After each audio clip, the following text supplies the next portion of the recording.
Rogue Legacy 2, released April of 2022, available on all modern platforms, retailing for $24.99. Rogue's Legacy 2 is a rogues-like, as you might expect from its name. You play an entire family lineage trying to adventure within a castle. Each time one of them enters the castle, it will have a new layout. Within that castle, there are 6 zones and 6 bosses you have to overcome. After doing that, you get access to the final area and boss. That task may seem overwhelming, but the good news is, you don't have to do all of that in one go. Each time you overcome a boss or unlock something new, the boss will still be defeated in future runs, and the thing you unlocked will still be unlocked. And to keep things from being too repetitive, each new member of the family that ventures into the castle is different, and you do get to pick who goes in next. You only get to pick from 3, though as you progress in the game, you get the ability to re-roll these descendants. And depending on their class and traits, they can be wildly different in terms of gameplay, as their class will determine their weapon, and a number of other factors. And their traits can be a wild card. While some traits will actually have no effect on gameplay, others only cosmetic effects, and others will wildly change how you have to play that character. And of course, because you're picking from a limited number of descendants each time, you will run into situations where you don't particularly like the classes or traits of any of your descendants.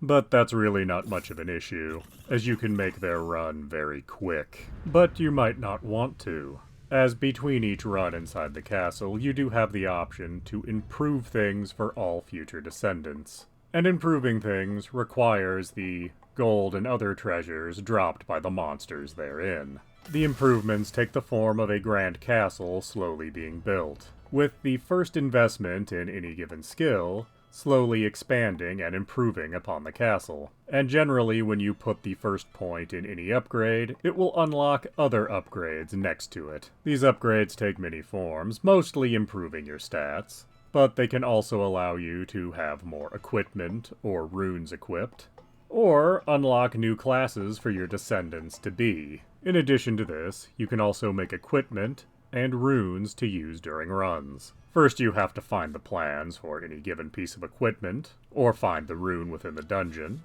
These will generally be in chests, some of which you will have to overcome a challenge to get inside of. You will then need to pay to get the piece of equipment made, or to have the rune unlocked. They are then permanently available for your characters to use. And depending on which class and which traits they have, you may want to use different equipment and different runes. You even have the option to set up which ones you're using for specific classes. And there are bonuses for using pieces of the same set of armor.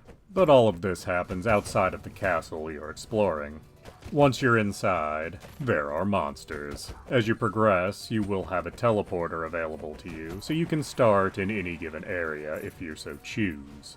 As after you've beaten the first boss, there's little point in remaining in the first area, as the monsters here by far drop the least amount of gold. In fact, the more difficult an area is, the more gold and treasures are dropped. It is worth noting that traits characters have with negative effects generally increase the amount of money you gain, so it can be worthwhile to stay in the easier areas with these characters at clear disadvantages to farm easy money. In all areas, you will find treasure, some of which needs to be unlocked by means of a challenge. You can find relics in the dungeon to enhance your character, but many of them are a trade-off, and having too many of them will start affecting your total number of hit points. So it's not in your best interest to just pick up relics because they're there. Make sure they will actually be useful to you, or that you have enough resolve to actually pick one up without any problem. In most of the areas, you will find a new ability that will be key to actually unlocking the boss of that area. Once you acquire these, they are a permanent upgrade for all descendants. They are mostly movement abilities, double jumping, air dashing, etc. But it's worth noting that some of your descendants will have abilities that allow you to go without these items if you're so inclined. The ability Comet, for example, lets you fly around the screen briefly. So you can use it to get through areas you'd otherwise need a double jump or an air dash to get through. But that may not be a good idea depending what area you're actually getting to. So, is Rogue's Legacy 2 worth your time and money? Well, at a price of $25, there certainly is a lot of content here if you're really interested in unlocking everything, as just getting enough gold together to unlock all of the upgrades is a Herculean task in and of itself, and that doesn't count the difficulties of finding all of the schematics for equipment and all of the runes.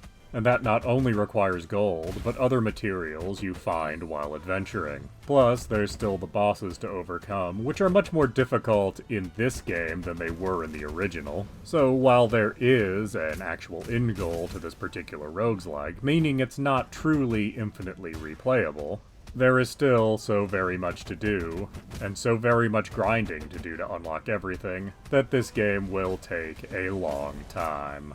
And, in fairness, it will be a fun time, as both the combat and platforming is quite enjoyable throughout, and the classes are different enough in each run that the combat can feel wildly different between different descendants, and some challenges are actually much easier to overcome with specific classes, with none of them being ideal for everything in the game. Of course, as you play the game, you'll undoubtedly find some classes are simply more suited to your particular playstyle. But even with a class that you prefer and are very comfortable with, you can find yourself in situations where that class is simply not suited to it.